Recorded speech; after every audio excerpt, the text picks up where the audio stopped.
Gypsy. I am doing a kind of a review today on the new Gilded Tarot Royale that has been recently redone by Ciro Marchetti. The original deck, of course, is the Gilded Tarot, which was his first tarot deck. He's done three, the Gilded Tarot, Tarot of Dreams, and Legacy of the Divine Tarot. I have all three because I'm a big Ciro Marchetti fan. He's also done a Lenormand deck, which I have, the Gilded Reverie, and he has done the Oracle of Visions, which I also have. That is absolutely stunning. So I simply had to get the Gilded Tarot Royale, which was just released. You can only get it through his website. It is a signed deck, and he's basically just completely redone the whole deck. You know, you can definitely tell the difference in how his artwork has developed, how his understanding of tarot has developed, and I just absolutely love this deck. I love buying decks straight from Ciro Marchetti because there's just kind of a personal thing about buying from the artist, but Ciro is just so cool. I didn't get, there's a PDF that comes whenever you order it, and either I missed something or whatever. Anyway, I had his email address from something that I had gotten before when I got the Tarot of Dreams deck, and so I went ahead and just emailed to that address again and said, hey, can I have the PDF for this? I bought it not too long ago. And do you know that man emailed me back and said, hey, can you email me back after the 16th? I'm on vacation right now, but you know, I don't have access to my computer, but if you'll email me later, I will definitely get it to you. And I'm like, you could have completely ignored me until the 16th. I mean, really, he could have. Anyway, it's that kind of personal thing, though. It's just so cool, you know, and I'm sitting here like, Ciro Marchetti just emailed me back, and he didn't even have to, just to tell me, hey, sorry, I can't do it right this minute, but I promise I'll, you know, that was kind of neat. Anyway, I'm a huge Ciro Marchetti fan. If I ever got to meet him in person, I would probably just freak out. So here's the box. I'm not going to leave you hanging. Here's the box. Gilded Tarot Royale. Oh, we're going to have a glare thing today. Awesome. Anyway, here's the Gilded Tarot Royale, Ciro Marchetti. It is in one of his signature kick-ass boxes. It's very hard. A great box for storage. Here's the cover card. You can see there. It's been signed by Mr. Marchetti. Thank you so much. I love this. I've bought 3 tarot cloths from them now, from him and Marie. Marie hand makes his tarot cloths that they sell, and they are absolutely gorgeous. I'll show them to you at the end of this video. But I've got 3 of them now that have been signed, and so my hope is that, you know, if my girls get into tarot and stuff like that as much as I am, then, you know, one day I'll pass these cloths on to them. One is for the Oracle, and then one is for Lenormand, and one is for Tarot. So I'm sitting here trying to get all these out. I guess I could just dump it. I wanted to show you the full effect of the deck. The cards are much bigger. This is the backing, if you can see. Here's the backing, and I'm going to compare it to the Gilded Tarot, pretty much this whole video, because I like looking at them together. You can see how the backing has even changed. I almost kind of like this backing a little more just because there's more to it, but at the same time, I like the muted colors on this one. They're not as bright. But you can definitely tell that there is a difference in the size of the cards. There is a major difference in the quality of the cardstock. These are thinner, more typical of the mass-produced decks. These are thicker. These are more like the Tarot of Dreams cards, Illuminati Tarot if you have that deck. And of course it is gilded on the side, so I love that also. As far as the cards themselves, I'm going to show you guys a few of them. The first one, of course, that I noticed is the Fool because it was on the top of the deck. But I like the Fool card. You know, that's always the first one you see. It's like a first impression of the deck. So I always think of it as a very important card, you know, when you're choosing a tarot deck. So here you can see, and again, I apologize for the glare. I'm trying to angle them right. The overall card itself isn't all that different. But there's just certain subtleties, the way he positions things, the way that he colors things. Here, you know, he had taken out a lot of the Rider-Waite symbolism. We don't see a lot of that here. Here, he's brought it back. We have a white dog right here. That's important. We also have these mountains here. There's no mountains. A lot of these Gilded Tarot cards are very cosmic when it comes to the background. Muted colors, you know, there's nothing really going on in the background. He doesn't put a lot of energy into the backgrounds. However, with this one, I have noticed in several different cards, he's brought the background back. He's brought that back into the picture here. And so we see down here we've got we've got the wand or the staff with the rainbows on it, and then we've got the ring, of course, and then there's the dog. So he has his staff back, but actually he had it here too. So there's still that staff at the bottom. There just wasn't a dog. There was no dog in this card. So that's the Fool. The next card I looked at was the Empress, because that's always one of my favorite cards. You know, I was actually talking to Rory Rance last night about this. We were having a little Google Hangout talking about tarot cards. And, you know, there were a lot of things about this Empress that I noticed that before, you know, I started doing this whole series. I don't know that I would have noticed it as much. But here we have the Gilded Tarot Empress. And again, the background is pretty cosmic and, you know, not specific to anything exactly. Then we have this green outfit. She's got a very shapely figure. The long hair. She looks young, vibrant, fertile. And then over here, we see she's got her stars back. Now, if y'all remember back to the Empress card in my series, I talk about the fact that it has those stars, the crown of stars. She's got it back here. He went back and put that in, and I really appreciate that he did that because, you know, I think that that's important. We also see she's a little bit thicker. She's not quite as thin as the Gilded Tarot, which also gives that almost a hint of like it could be a baby bump. You know what I mean? I also really like the fact that he made the moon back here, or this planet or sun or whatever, he made it orange instead of green. One of the aspects that I look for in an Empress card is that subtle type of like sensuality. Which we see in the Rider-Waite-Smith with just her pose alone. You know, the way that she's kind of lounging. She's got that feminine mysticism. Not really, well, that's more like high priestess words. But you know what I'm talking about. That sensuality, that attractiveness, you know, of the Empress. And it's that kind of little thing that, you know, women have, you know, that makes men attracted to us. The Empress definitely has that. And I see that as kind of a passion, an inner fire, you know, kind of an energy. And so having this turned back into orange, my eye immediately goes to that because I love fire. I love the color red. I love that kind of energy, the passionate, you know, energy. I love all that. So this card for me is total winner. I really like what he did with the Empress card. Next, we have the Lovers. Now, this one was really cool, and Rory and I talked about it a lot. I would love to hear what you guys have to say about this card.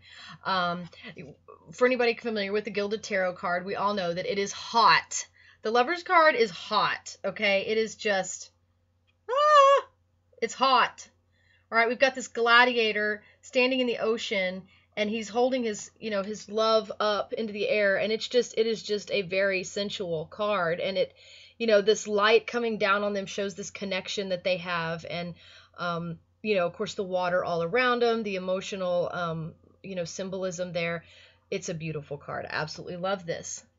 Now, I love this Lovers card. But part of the reason why I think I love it is because I'm familiar with the Gilded Tarot. I've seen this card before. So to me, this card is kind of a progression of that. Here's the young lovers, you know, when their romance is new and it's still exciting and they're still, you know, very passionate with each other. This card, now you'll see he's kind of grayed out. He's a ghost. He is not actually with her. She is dreaming of him and she is feeling him, but she can't see him. And to me, this represents that type of bond that, you know, two people share, that linked soul type of a thing, where even if one isn't there, the other one can still feel them or can still sense them, either through a special type of sensitivity or just because of their strong bond with that other soul. You know, it's like they're never really gone. I absolutely love that. Now, if you're not familiar with the other deck, and this is where I'm asking you guys, what do y'all think about this card as it stands alone? If you're not someone who's familiar with the Gilded Tarot and you just got a card like this as, you know, as your first Lovers card, what would you think of it? What comes to mind when you see this? Does it make sense for you in the you know, context of a Lovers card? I would really be anxious to hear what you had to say. I also like the fact that it's got these pillars. There's a lot of ancient Egyptian kind of symbolism in this deck, more so than in the regular Gilded Tarot. I thought that was kind of a cool thing to note also. I like it. It doesn't overpower the deck and make it Egyptian deck. In fact, this one's kind of funny because it's like you've got the gladiator, but then you've got the Egyptian pillars in the background. So it's kind of a multicultural card. Anyway, so there's the Lovers. The Devil. I'm just putting this one in as just a gratuitous card because I just think this Devil is dead sexy. So here's the Devil card. Nom nom. This is the Gilded Tarot, the regular one. And then here it just looks like he's been working out and he's gotten a little badder. So yeah, I love that card. Happy, happy. Okay, I don't really have a lot to say about it. It's really not that different. I just like looking at it. Next we have the Chariot, another card that I really like to look at whenever I'm checking out a deck. This is the Gilded Tarot version. We have the silver and the gold, and then you have a woman in charge of the chariot, which I find interesting. We also see that she's looking in the distance, and here, like, turned somewhat. Here, it's a little different. We still have the sphinxes, so you have that, but she looks more like what I would expect to see from an Egyptian goddess or Egyptian figure. Her chariot is not all that different. I mean, it is, but, you know, it's still got the veil. It's got the sun kind of star thing up at the top there. They're pretty similar, just different positions. Again, I like looking at the chariot. Strength is the same way. It's not a whole lot different, but it is. You know, there's subtle things. The lion's mouth is closed. He's much more developed. He's much more real looking. I like the way that he brought her hair back down. It doesn't look like it's blowing in the wind. It's just not quite as crazy. This card has a little bit of a less polished look, I guess. And in this one, you know, this one it just looks better. It just looks better. It just looks more cleaned up. So that one's a more subtle difference. Now this one, he actually did a little bit of work on, the Hermit.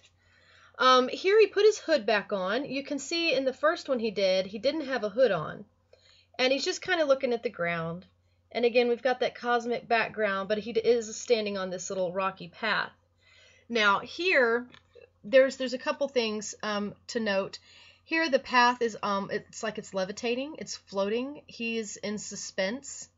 And then you see him and he's looking down at this snake here, which, you know, for me, the snake in certain context represents wisdom, or the search for wisdom, you know, knowing secrets, having not necessarily secrets, but like hidden knowledge.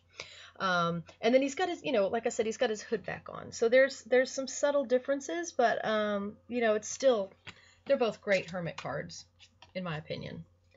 Now, the Wheel of Fortune, he brought back quite a bit of the Rider-Waite stuff. He had cut out a lot of it, and it had a very simple wheel that's kind of steampunk looking, actually, or reminiscent of steampunk, because it's very mechanical. It's on this, I know I'm moving all over the place, it's on this little mechanism here, and then you see this metal wheel.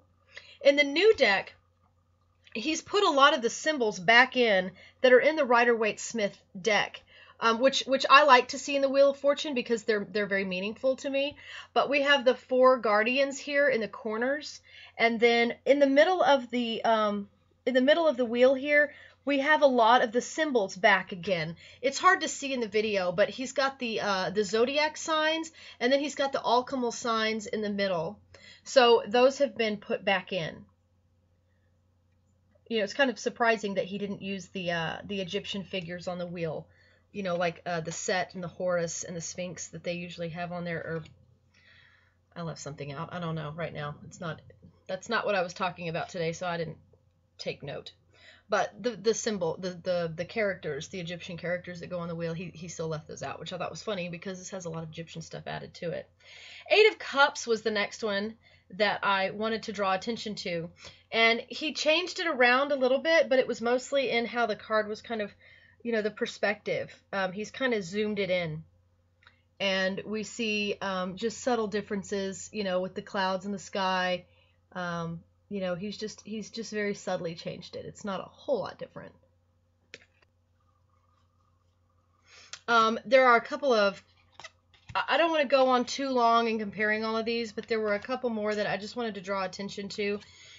This one is one of the court cards, and he did this with the court cards too. It's like he threw stuff back in or he embellished them. It's pretty simple here. We just have the Queen of Cups.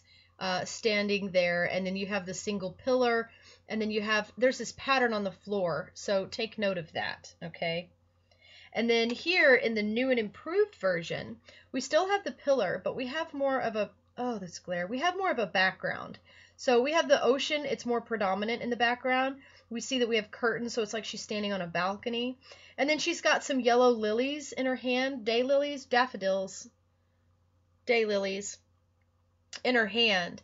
And then at her feet, she has these two little white dogs, which kind of reminds me of the Fool card. But I kind of like the fact that they've brought those dogs back in. It gives it a sense of like luxury, life of luxury, life of comfort, which is definitely something that the Queen of Cups appreciates. And then we have an ace, and I wanted to show you one of the aces and what he did with the pentacles. The pentacles was beautiful, and it actually did have a good ground as far as the background goes. You see a lot of foliage, and then you have this little, what is that, like a ferret? Is that a ferret or like some kind of a little, looks like a ferret, I don't know. But anyway, we have the flowers, and we have, you know, the big moon in the background and the trees. And all he did with the big, you know, with the new deck is he basically just embellished it. I mean, you can see there's a tree growing.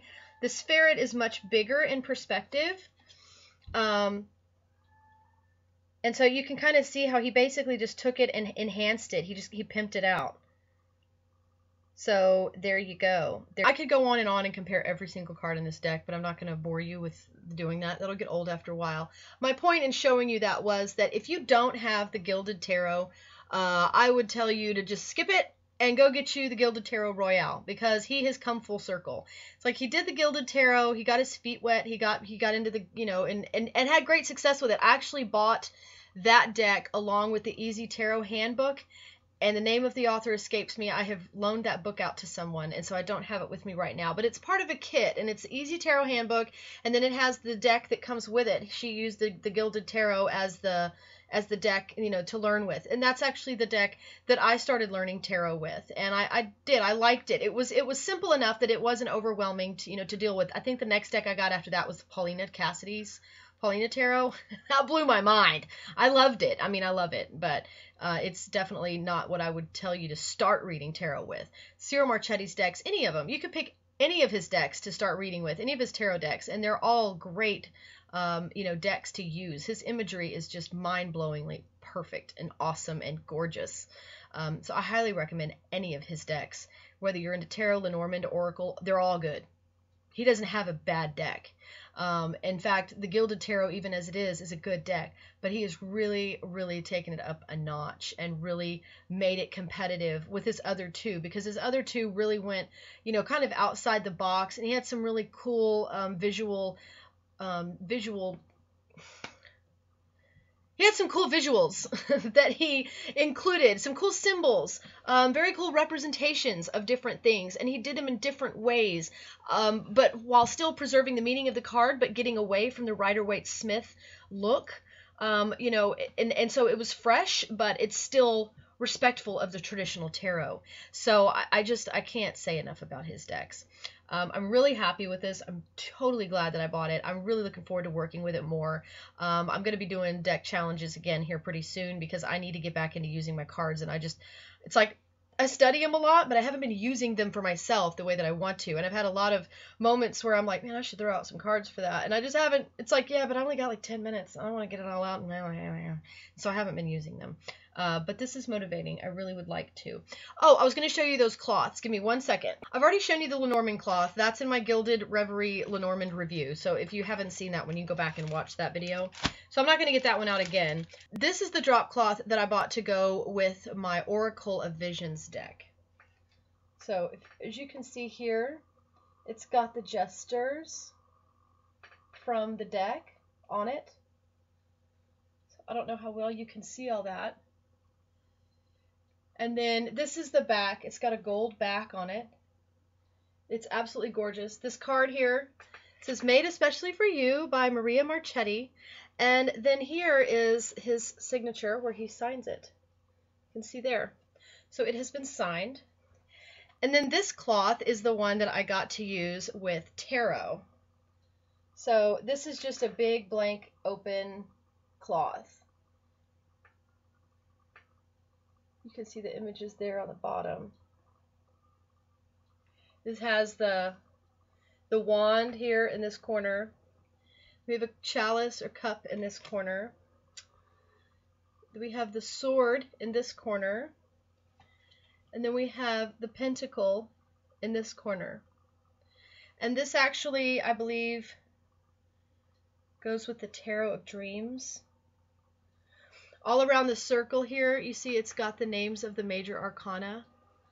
So you see Faith, Lovers, Chariot, Strength. I'm pretty sure this actually goes with the Tarot of Dreams. And so there you go. Ta-da! And again, it has the little tag on it from Ciro Marchetti, Bagoosh, and it also is signed here by Ciro Marchetti. I'm all excited about these. So that is my latest, one of my latest purchases. Again, this can only be gotten through Ciro Marchetti's website, so you'll have to go there to get it.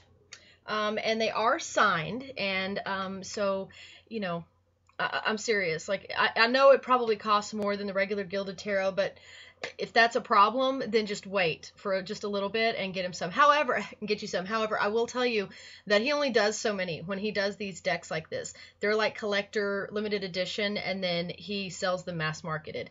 And when he sells them mass marketed like that, they don't come in the same kind of boxes. It's not the same kind of quality. Obviously, if they're being mass produced, it's going to be, you're going to give up a little bit for the, you know, for the quality of the cards typically.